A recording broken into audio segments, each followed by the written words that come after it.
बिस्मिल्लाहिर्रहमानिर्रहीम अस्सलाम वालेकुम and welcome to my YouTube channel. उम्मीद है आप सब खैरियत से होंगे।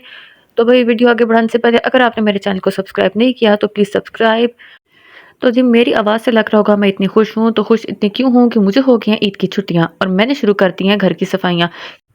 काम बहुत ज़्यादा है और मैं आज सुबह से शुरू हो गई हूँ, पहली छुट्टी है मेरी और मैंने सफाइयाँ शुरू कर दी हैं। तमाम जो झाड़ू था वो तमाम एरिया में मैंने लगा दिया है और अब बारी है डस्टिंग की, क्योंकि होता है कि ईद के दिन हमारे घर आया गया भी बहुत होता है, गेस्ट बहुत ज़्यादा होते हैं। वैसे भी होता है कि 2-3 महीने बाद ना तमाम फर्नीचर कमरों से बाहर निकाल के तो मैं सफाइयाँ शुरू कर देती हूँ। अब भी मैंने ये स्टार्ट कर दिया है। तो बाकी रूम मैंने आहिस्ता-आहिस्ता कर दिए हैं क्लियर। अब बारी है मेरे जो है ना ये दरवाज़े पूछने रह गए थे और बीच में जो लाउंज है वो रह गया, गैरेज मैंने साफ़ कर दिया है। अब बारी है ये बस ये दरवाज़े रह गए थे ये करके, तो कोशिश है कि कहीं धूल ना हो, कहीं मिट्टी ना जमी हो, कोई बुरा ना लगे देखने में। दरवाज़ों के बाद अब मैं आ गई हूँ लाउंज में, फर्नीचर को पूंछना शुरू कर दिया है। लाउंज की सफाई मैं एंड में करती हूँ, क्योंकि होता है यहाँ पे ना हमारे गैदरिंग बहुत होती है, आया-गया बहुत रहता है। हर वक़्त ये यहाँ पे ना गेस्ट बैठे होंगे या फिर हम लोग बैठे होंगे, कभी भी ना ये जगह खाली नहीं होती। दूसरा, हर बंदे का खुश होने का तरीका होता है। लोग खुश होते हैं कहीं आउटिंग पे जाके, कुछ लोग हो तो खुश होते हैं, कुछ रेस्टोरेंट में होटलिंग करके अच्छा खा के। मैं खुश होती हूँ सफाइयाँ करके। तो अपना जो भी रूम का और जो भी इस तरह सफाइयों का काम होता है, तो ऐसे टास्क होते हैं, मैं बड़े शौक से करती हूँ, बड़ा एन्जॉय करती हूँ इस चीज़ को। तो साथ-साथ मैं सफाइयाँ कर रही हूँ, साथ-साथ मैं एन्जॉय कर रही हूँ। कोशिश है कि मैं आज ये काम ख़त्म कर दूँ। हाथ में दर्द शुरू हो गया, क्योंकि सुबह से मुसलसल मैं डस्टिंग भी लगी हुई हूँ करने। मैं क्या, बाकी सब जो लेडीज़ हैं इस वक़्त जो वीडियोज़ देख रही होंगी, उन सब का यही हाल होता है कि हम लोग फर्नीचर जो है चीज़ें आगे-पीछे करके ईद के टाइम हमें होता है कि सही तरह सफाई होनी चाहिए, कि घर को शीशे की तरह चमका देना है। लें जी, मेरा हो गया लाउंज बिल्कुल साफ़, जैसा मैंने कहा था वैसे ही मैंने इसको पूरा जो है सेट कर दिया है। अपना जितना भी सेटिंग का काम था वो सारा मैंने कर दिया, डस्टिंग मैंने कर दिया, लेकिन अब बारी है सबसे मुश्किल टाइम की। अब है जी मेरा सबसे मुश्किल टास्क, ये है मेरी बुक शेल्फ़, जिसको मैंने साफ़ करना है। एक-एक बुक निकाल के बड़े प्यार से मैंने इस शेल्फ़ को बनाया था और मैंने बड़ी जो है ना इसकी सारी कलेक्शन की सारी बुक्स मेरी पड़ी हैं। बड़े शौक से मैंने इन सबको इकट्ठा किया था। तो भई अब बारी है इन सबको साफ़ करने की और मेरी कोशिश है कि इफ्तारी से पहले-पहले मैं इसको साफ़ कर दूँ, इसकी सफ़ाई कर दूँ। और जितना मुझे इसको जो है ना लेने का शौक था, जितने मैंने शौक से इसको लिया था, इसकी सफ़ाई करना उतना ही मुश्किल है। तो भई चलते हैं, हम आगे बढ़ते हैं और ये जो मैंने किताबें आगे-पीछे करके रखी हुई हैं, इतनी बेतरतीबी अंदाज़ में रखा हुआ है इनको, अब इनको अरेंज करना है, इसको सेट करना है, क्योंकि ये किताब का एहतराम ज़रूरी है। किताब के साथ-साथ बात करते थे हैं ज़रा कलम की। ये मेरी जो है आर्ट कलेक्शन है, आधी यहाँ पड़ी है, आधी वहाँ पड़ी है। मैं असल में जब पेंटिंग करती हूँ, बीच से चीज़ें निकालती जाती हूँ, चीज़ें गंदी करती जाती हूँ, आगे-पीछे रखती जाती हूँ और इन चीज़ों को अरेंज नहीं करती हूँ। तो भई आज मैंने उसके साथ-साथ इसको भी स्टार्ट करना है, तो चलें हम अपने टास्क का आगाज़ करते हैं। लें भई, आहिस्ता-आहिस्ता मैंने यहाँ से बुक्स निकालनी शुरू कर दी हैं, दूसरे शेल्फ़ में रखनी शुरू कर दी हैं। पहले मैं स्टेप बाय स्टेप ये सारी किताबें बड़े एहतियात से निकालूँगी, फिर इनको इनकी कैटेगरी के हिसाब से इनको डिवाइड करूँगी। तो भई आहिस्ता-आहिस्ता मैंने इनको अरेंज करना है, तो पहले तो मैं इनको निकालना शुरू करती हूँ। अच्छा, बुक्स लेते हुए पता नहीं चला, लेकिन अब जब मैं इनको उठा रही हूँ ना, साथ मैंने एक हाथ में कैमरा पकड़ा हुआ है, तो इनका वज़न मुझे महसूस हो रहा है। जब पढ़ने के लिए लिया था तब मुझे आइडिया नहीं था। अपने स्कूल लाइफ़ की भी बुक्स यहीं पड़ी हुई हैं, अपनी थीसिस की बुक्स भी यहीं पड़ी हुई हैं। स्टोरी बुक्स भी यहीं पड़ी हुई हैं और अब आहिस्ता-आहिस्ता जो है जब इनको उस तरह सफाई की बारी आई, तो मुझे एहसास हो रहा है कि मेरी कितनी ज़्यादा कलेक्शन है। तो अभी मैंने बुक्स को निकालना शुरू कर दिया है आहिस्ता-आहिस्ता और अब मैंने इनकी जो है शेल्फ़ की सफाई शुरू कर दी है। इनको पहले मैंने शेल्फ़ से चीज़ें बाहर निकालनी है, उसके बाद मैंने एक-एक करके इनको अरेंज करना है और आहिस्ता-आहिस्ता चीज़ों को रखना है। शेल्फ़ खाली करने के बाद मैं दूसरी तरफ बुक्स रखती गई हूँ। साथ-साथ ये है कि इनको आहिस्ता-आहिस्ता मैंने किताबों को एक-एक करके निकाल के इनकी डस्टिंग करनी शुरू कर दिया और उसके बाद मैंने डस्टिंग के साथ-साथ इनको वापस उसी शेल्फ़ में उसी तरतीब के साथ रखना शुरू कर दिया। इनको साइज़ वाइज़ अरेंज करना शुरू कर दिया है और अभी मैंने हाफ़ हिस्सा तकरीबन इसका साफ़ कर लिया है। कुछ एरिया तक मैंने इसको अरेंज कर लिया है, लेकिन फुल शेल्फ़ इसका रहता है अभी। ये जो है अब जिस तरह मैंने ख़राब करके इनको रखा है, किताब पे किताब रख दी जल्दी में, इन सबको अरेंज करना है और मैं अपने हाथों की तरफ देख रही हूँ और मेरे हाथ इतने काले हो गए हैं। अभी मैंने आधा हिस्सा किया है, ये नीचे जो एरिया रहता है सारा इसको सेट करना है अभी और मैं देख रही हूँ आधा हिस्सा करने से ना मेहंदी क्या मैं लगाऊँगी, रात चाँद रात होगी तो मेरे तो जो है ना हाथ जो है सख्त धूल से भरे हुए हैं। लेकिन ये है कि आहिस्ता-आहिस्ता शुरू किया हुआ है और ये है जी मेरा आर्ट का एरिया जो मुझे सबसे ज़्यादा करना है, इसको मुश्किल लगता है क्योंकि सारी मेरी पेंटिंग्स ऐसी इसमें पड़ी हुई हैं। अपनी डायरीज़, अपनी पर्सनल कलेक्शन, अपनी फीलिंग्स जिसमें लिखी हैं, इसको अरेंज करना है मैंने। और ले जी भाई, सफाई करते-करते मुझे मिल गया है एक पिछड़ा हुआ ब्रश और मेरी ये आर्ट किट, ये इन पेंटिंग कलेक्शन के नीचे आ गई थी, किस टाइम मैंने समेटी और वाक़ई मुझे नहीं याद रही मेरे पास पड़ी हुई है। और ये छोटी-सी स्वीट सी ईद स्पेशल रेसिपी बुक, ये भी काफ़ी पुरानी है लेकिन ये है मैंने इसको यूज़ नहीं किया। एक तरफ रखी हुई थी, मुझे याद नहीं रहा इसको उठाना। और भई सफाई करते-करते क्या मिला मुझे, मेरी पुरानी स्केच बुक। इसमें मैंने कुछ कलर्स किए थे, कुछ पेंटिंग्स आपके साथ शेयर कर रही हूँ। ये मैंने बनाई थी पेंटिंग, एक टाइम था मैं बहुत टेंशन में थी तो मैंने इसलिए इस पेंटिंग को बनाया था कि एक बंदा जो डिप्रेशन में होता है तो लोग उससे पूछते हैं उसकी कैसी फीलिंग होती है तो वो उसको बताता है। तो एक बंदा टेंशन में है तो उस चीज़ को एक्सप्रेस करने के लिए मैंने ये चीज़ बनाई थी। कि बज़ाहिर तो वो फिट लग रहा है लेकिन उसके अंदर माइंड में क्या चल रहा है, जो तकलीफ़ है, उस चीज़ को मैंने बनाने के लिए ये पेंटिंग बनाई थी। फिर मैंने एक पेंटिंग की थी इस पे सूफ़ीज़्म पे, और ये एक पेंटिंग मैंने बनाई थी इसी स्केच बुक में कि एक बच्चा है और अपनी मदर को मिस कर रहा है। तो शेल्फ़ खोल के ये बच्चा अपनी मदर के कपड़ों को जो है ना हग कर रहा है और उसको अपनी मदर की फीलिंग का एहसास हो रहा है। इन लाइट कलर्स में एक बच्चे की ना तकलीफ़ को बयान करने की कोशिश की थी अपने पेंसिल कलर्स के ज़रिए। जो एक बच्चा है जो एक मदर के कपड़ों को, जैसे एक फीलिंग होती है बच्चे की, उसको एक्सप्रेस करने की कोशिश की थी। और जी, ये पेंटिंग मैंने बनाई थी चाँद रात के लिए, और आज के लिए ये फिट आती है कि अगर आज चाँद रात होती है तो ये वैसे मैंने बनाई थी। एक चाँद रात नहीं, मुझे याद आया, एक ईद पार्टी थी स्कूल में, तो स्टूडेंट्स के साथ बैठ के मैंने बनाई थी। हम लोगों ने किया था आर्ट मेला, हम बच्चों ने और टीचर्स ने मिलके किया था। मेरा टास्क था ये कि बच्चों के साथ बैठ के मैंने बनाना शुरू किया था। बच्चों के पास अपनी स्केच बुक थी, मेरे पास अपनी थी, और हमने ईद के हिसाब से, ईद थीम के हिसाब से काम किया था। और जी, अब बारी है सफाई की, तो ये मेरा पूरा जो आर्ट का पूरा आर्ट किट है, मेरी पेंसिल कलेक्शन, कलर कलेक्शन, ये पूरा पेंट हर तरह के मैंने इसको बड़ा तरीके से सजा-वजा के इसको अरेंज करके मैंने रख दिया है। सुबह से जो मैं टास्क में लगी हुई थी, अपने कलर कॉम्बिनेशन को मैंने, जो अपने कलर स्कीम थी सारी उनको सेट किया, अपनी डायरीज़ को और अपनी सारी जो बुक शेल्फ़ है इसको मैंने बड़ा आराम से साफ़-सुथरा करके रख दिया है।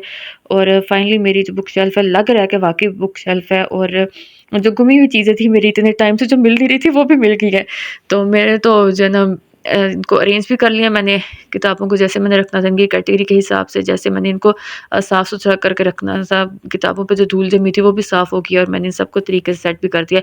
और ये है जी मेरी रोज़ के इस्तेमाल की बुक्स, ये मैंने सामने करके रखी हैं ताकि मैं आराम से इनको निकाल सकूँ। आगे डायरी है क्योंकि मैं खुद डायरी लिखती हूँ डेली की अपनी, और कुछ मैंने अपने सब्जेक्ट से रिलेटेड डायरी लिखी हुई है तो वो सारी, और ये है मेरी डायरी कलेक्शन। इससे पहले जो मैंने डायरीज़ लिखी हैं, मुझे डायरी कलेक्ट करना बहुत अच्छा लगता है, और मैं उसके साथ-साथ ये है कि उनके ऊपर अपने जो रोज़ के तासुरात हैं, वो लिखती भी हूँ। जैसा कि जब मैंने फर्स्ट टाइम जॉब की थी, तो ये डायरी पूरी जो है मैंने उस पूरे जॉब के एक्सपीरियंस पे लिखी थी।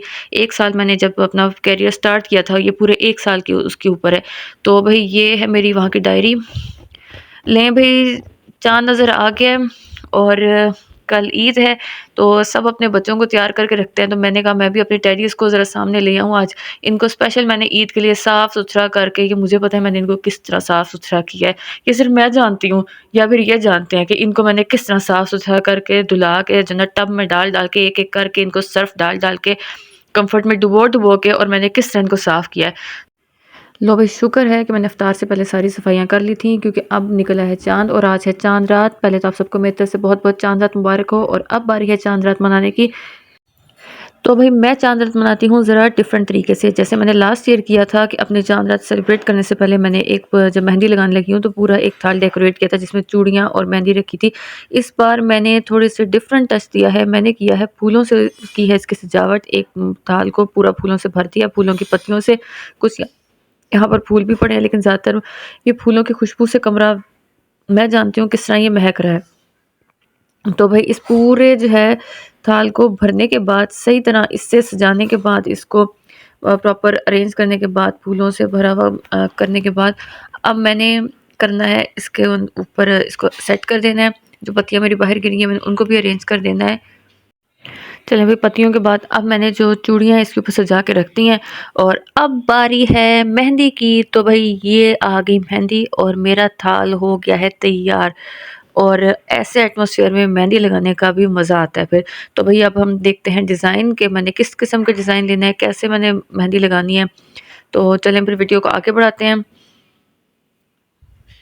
लो भई, मेरा हो गया है थाल तैयार, और ये ज़रा मैं इसका एक क्लोज़अप आपको दिखा दूँ। किस तरह ये फूलों के साथ मैंने इसको अरेंज किया है, किस तरह ये दिखने में लग रहा है। देखने में मुझे तो बहुत खूबसूरत लग रहा है।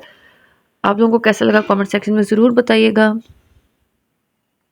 तो अभी अब बारी है मेहंदी लगाने की। मैंने पहले लगानी है अपने बाएं हाथ पे मेहंदी, क्योंकि मैं दाएं हाथ से लगाना शुरू करती हूँ। साथ मैंने रख लिया चाय का कप और ये डिज़ाइन मैंने सेलेक्ट कर लिया है। मैंने साथ इसको सामने ले आई हूँ। हाथ की उल्टी जानिब पहले मैंने लगानी है और अब चलें अभी मेहंदी का फिर स्टार्ट करते हैं। डिज़ाइन आप लोगों के सामने कोशिश करूँगी इस डिज़ाइन के साथ पूरा इंसाफ करूँ। लें जी, अब बारी है मेरे डिज़ाइन को दिखाने की। मेरा डिज़ाइन हो चुका है कंप्लीट काफ़ी हद तक और फूलों के साथ मैंने रख कर मैं आप लोगों को दिखा रही हूँ 90%। कुछ चीज़ें खैर मैंने उसमें खुद नहीं बनाई क्योंकि मुझे इतना भरा हुआ नहीं पसंद आ रहा था। अपने हाथ की शेप के हिसाब से मैंने करना था और दूसरा ये कि काफ़ी देर हो रही है, अभी मैंने दूसरे हाथ को भी कंप्लीट करना है। इसका भी थोड़ा-सा डिज़ाइन रहता है और मैं काफ़ी थक चुकी हूँ, आज सुबह से स्टिल काम पे लगी हूँ। मुझे भी जोश चढ़ा था काम करने का एकदम से, तो मैंने जो है कपड़ा पकड़ा, सफाइयाँ शुरू की और मेरा सच्ची बताऊँ तो हाथ में मेहंदी भी नहीं पकड़नी हो रही थी। लें भई, अब मैंने कर लिया है डिज़ाइन अपना कंप्लीट मुकम्मल। थोड़ी-सी और जो है ना, जहाँ पे 3 लेयर्स थी मैंने 1 लेयर डाल के ही काम ख़त्म कर दिया है। लेकिन ये है कि जिस तरह मैं चाह रही थी, जैसा डिज़ाइन चाह रही थी, मुझे पसंद आया है। साथ-साथ मैं ये है कि डिज़ाइन बनाती जा रही हूँ, साथ-साथ आपको अपडेट करती जा रही हूँ। अब मैं हाथ में इतना दर्द कर गया था कि मुझसे जो है ना वो मेहंदी भी नहीं पकड़नी हो रही थी। थोड़ा-सा बीच में मैं हाथ को रेस्ट देती हूँ, ये मेहंदी सूखने देती हूँ। उसके बाद ये है कि मैंने इसकी बैक साइड पे दूसरे हाथ पे हथेली पे भी मेहंदी लगानी है। तो तब तक मेरी कोशिश है हाथ को हिलाऊँ नहीं। फूलों पे हाथ रख के इतना सॉफ्ट-सॉफ्ट महसूस हो रहा है। एक तो इनकी खुशबू जो है बहुत ज़्यादा है, जैसे साँसों को महका रही है। दूसरा मुझे जो है ना इस पे हाथ रख के ना बहुत एक नरमी और मुलायमत महसूस हो रही है। ले जी, मेरे हाथ पे आ गया है रंग और मेरे हाथ की मेहंदी जो है अब हो गई है। जो मैंने थोड़ी देर लगाई थी इंस्टेंट मेहंदी का यही फ़ायदा है। जैसे मैंने लगाई थी ऐसे क्यों रखूँ? फूलों के ऊपर हाथ रखती हूँ भई, पूरा पता चलना चाहिए। पोज़ दे बंदा तो पूरा पोज़ दे। तो ले जी, अब बारी है मुझे अपनी मेहंदी जो मुकम्मल तैयार हो गया वो दिखाने की। तो ये जी, मेरे हाथ पे चढ़ गया है रंग। थोड़ी देर ही मेहंदी लगाई थी मैंने, लेकिन ये है कि रंग बड़ा अच्छा है। अब बारी है मेरी हथेली की और हथेली के साथ मैंने ये डिज़ाइन बनाया है और ले जी, जैसा डिज़ाइन था उससे मैंने मिलता-जुलता इस पे हथेली को तो कवर कर लिया है, लेकिन मुझे खाली-खाली लग रहा है। मेरा दिल है उँगलियों को भी मैं कवर कर दूँ। तो चलें भई, अब हम उँगलियों को कवर करना शुरू करते हैं। अब मैं एक हाथ में या तो कैमरा पकड़ सकती हूँ या मैं मेहंदी पकड़ सकती हूँ। जब मैं मेहंदी पकड़ती हूँ तब जो है कैमरा बंद कर देती हूँ और मैं एकदम फिर जो है ना खाली हाथ को एकदम फिर भरा हुआ आपके सामने ले आती हूँ। तो जी, चलते हैं उँगलियों को कवर करने के लिए। देखते हैं आगे मैं किस तरह करती हूँ। लेकिन ये है कि मेहंदी की भी बस हो गई है, मेरी भी बस हो गई है। हाँ भई, ले मेरा हो गया डिज़ाइन अब मुकम्मल और जितना मैंने था बैठ के काम किया, मेरी तो गर्दन में भी दर्द हो गया, हाथ पहले ही दर्द कर रहा था और आहिस्ता-आहिस्ता लग रहा है जैसे बुखार चढ़ रहा है, क्योंकि मैं स्टिल काम पे लगी हूँ, मैंने बिल्कुल रेस्ट नहीं किया और मुसलसल उठक-बैठक काम वगैरह करने के बाद ना, लेकिन भई जो मर्ज़ी हो, काम अपनी जगह। चाँद रात सेलिब्रेट करने का अपना ही मज़ा होता है, चाहे जो मर्ज़ी हो जाए, रात का 1 बज जाए, 2 बज जाए, लेकिन चाँद रात की अपनी बात है। तो भई अब मेरा ये है इंतज़ार कि मेहंदी सूखे। मैं इंतज़ार कर रही हूँ। इसके बाद ये है कि मैंने हाथ अपना धोना है और हाथ धोने के बाद ये है कि मैं रेस्ट करूँगी क्योंकि सुबह जल्दी उठना है। थोड़ी देर सो जाऊँ ताकि कल गैदरिंग बहुत ज़्यादा होनी है, आया गया बहुत ज़्यादा होना है, उनको भी टाइम देना है। तो जितना मैं कर सकती थी, एक तरफ से तो हथेली मैंने आपको दिखा दी है, दूसरी तरफ में भी मैं सुबह दिखा दूँ हाथ अपना और ये भी सूखने में इसको टाइम लगेगा। अभी मुझे लग रहा है हथेली थोड़ी हाली-हाली है, लेकिन ख़ैर जाने दें। तो जी, अब हो गया है 2:18 सुबह के, रात के भी नहीं, सुबह के और अब मेरी बिल्कुल बस हो गई है, हाथ का डिज़ाइन दिखाने की हिम्मत नहीं है। मैंने सुबह 5 बजे उठना भी है और जितनी मैं कर सकती थी मैंने लगा दी है मेहंदी और चाँद रात जो है, खैर मेहंदी लगाने का जितनी मर्ज़ी थकावट हुई हो, मज़ा बहुत आया है। तो भई यहीं पे मैं करती हूँ अपनी वीडियो को एंड। आप लोगों को मेरी तरफ से बहुत-बहुत चाँद रात मुबारक हो। अपना बहुत सारा ख़्याल रखिएगा और मेरे चैनल को सब्सक्राइब कीजिएगा। वीडियो पसंद आए तो मेरी वीडियो को लाइक कीजिएगा। Like, comment and share. अल्लाह हाफ़िज़।